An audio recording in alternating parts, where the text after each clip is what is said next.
Genesis chapter 29.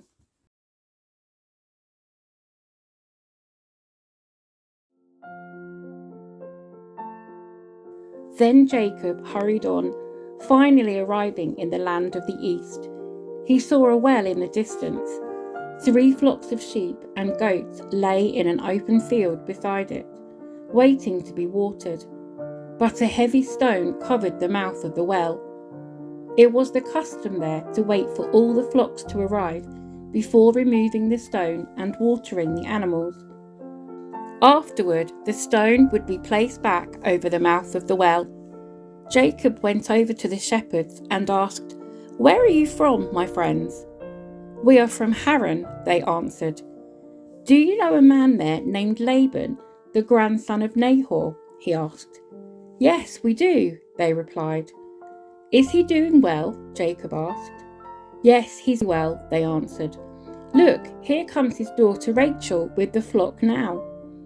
Jacob said, "Look, it's still broad daylight, too early to round up the animals. Why don't you water the sheep and goats so they can get back out to pasture?" "We can't water the animals until all the flocks have arrived," they replied. Then the shepherds moved the stone from the mouth of the well, and we water all the sheep and goats. Jacob was still talking with them when Rachel arrived with her father's flock, for she was a shepherd. And because Rachel was his cousin, the daughter of Laban, his mother's brother, and because the sheep and goats belonged to his uncle Laban, Jacob went over to the well and moved the stone from its mouth and watered his uncle's flock. Then Jacob kissed Rachel, and he wept aloud. He explained to Rachel that he was her cousin on her father's side, the son of her aunt Rebekah.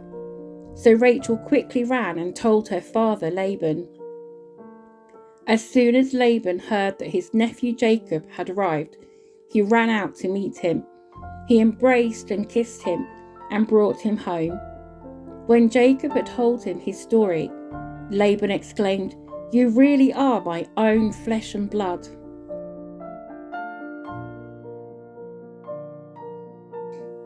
After Jacob had stayed with Laban for about a month, Laban said to him, "You shouldn't work for me without pay, just because we are relatives. Tell me how much your wages should be." Now Laban had 2 daughters. The older daughter was named Leah, and the younger one was Rachel. There was no sparkle in Leah's eyes, but Rachel had a beautiful figure and a lovely face. Since Jacob was in love with Rachel, he told her father, "I'll work for you for 7 years if you'll give me Rachel, your younger daughter, as my wife."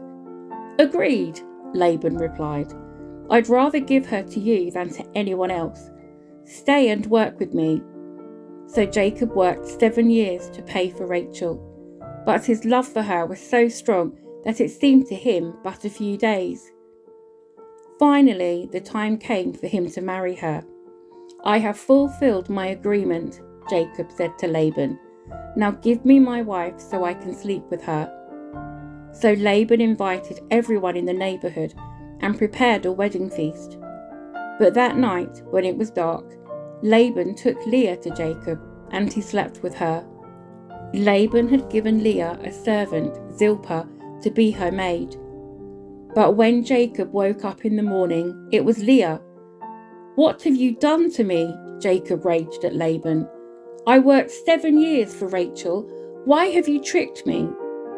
"It's not our custom here to marry off a younger daughter ahead of the firstborn," Laban replied. "But wait until the bridal week is over, then we'll give you Rachel too, provided you promise to work another 7 years for me." So Jacob agreed to work 7 more years. A week after Jacob had married Leah, Laban gave him Rachel too. Laban gave Rachel a servant, Bilhah, to be her maid. So Jacob slept with Rachel too, and he loved her much more than Leah. He then stayed and worked for Laban the additional 7 years.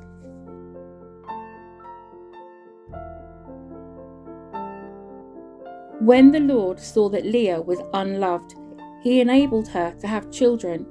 but Rachel could not conceive.